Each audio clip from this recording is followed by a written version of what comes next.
Today in Total War Warhammer 3, we are going to be taking a look at the top 5 most fun Chaos factions. Coming in at number 5 is Kolek's Sun Eater. As he gets an extra gift from Chaos Undivided, every vassal that he has grants him plus 5% weapon strength, mass, and armor, and then he also reduces upkeep for Dragon Ogres and Dragon Ogre Shagroth units in his army. But the main thing that makes Kolek so great is the plus 5% weapon strength, mass, and armor for each currently vassalized faction. So we're going to take a quick glance at his stats. His armor is 95, melee attack is 66, weapon strength is 450, he's pretty good. But now, after taking our first vassal, our armor is up to 100, and the weapon strength is 473, which is pretty good. The crazy part is, though, the more vassals that you get, the more benefits you get as your benefits can stack. Which means that between items, some of your extremely powerful skills, and getting more stats with more vassals, Kolek can quickly turn into a one-man army that is extremely fun to play as. Now coming in at number 4 is Morgr of the Shadowgave. This is because he gets extra casualty replenishment rate, he gets the passive ability Aura of Vile Transmutation, and his entire army gets a 20% spell resistance. However, the best part is your starting location. As you start out next to Astalia, you have Skaven pretty close to you, who will happily become your ally,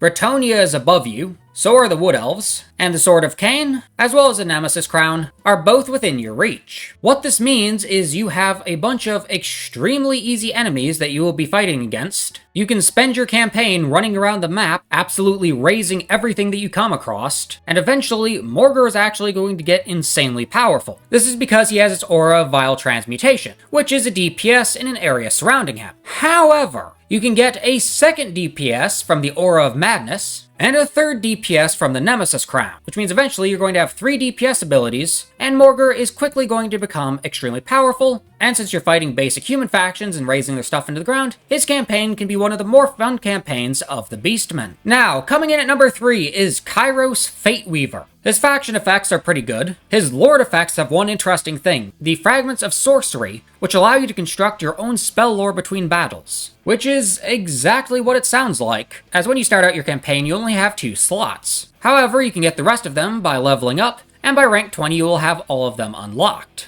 Each of these slots have various spells from the lore of Tzeentch, Shadows, Fire, etc., and you can swap them out and decide which ones you want to use based off of your playstyle. But if building your own lore of magic isn't really your thing, and playing with the Winds of Magic isn't good enough, then you also have the Changing of the Ways, which is a really fun mechanic that only gets better as you unlock more abilities. But basically what it allows you to do is you can transfer settlements between one faction and another. You can even take a settlement from a faction you're at war with and give them to someone you're not at war with. You can take any settlement on the map and just give them a little rebellion. And eventually you can even force wars, track armies, break alliances, and even restore an army's movement range just because you can. The Changing of the Ways is one of the best mechanics for just messing around with the game. It's not going to be over the top powerful, so it's not going to really help you win, but it certainly is pretty fun for when you're just messing around. Coming in at number 2 is Village the Curseling. His vassals gain barriers and also spread Tzeentch corruption, and he also has access to some of the Changing of the Ways himself. And the reason I say some of the Changing of the Ways is all you really get is Drain Magic. You can lift the Fog of War, spread corruption, add 3 Chaos Spawn to an army, reduce stats of enemy armies, and break alliances. That's literally it. And of course you can perform the Spawnify ability on turn 1, which means you're now up to 4 spawn of Tzeentch, and you haven't even fought your first battle yet. Yep, that sounds about right for Tzeentch. However, the real fun comes from how you're just sitting above Grand Cathay. Your victory conditions will require you to invade Grand Cathay, so you will certainly have to come down here. But this gives you a lot of options. Do you just immediately blitz them and hope that they can't defend their gates? Do you try and build up support from neighboring factions and then attack?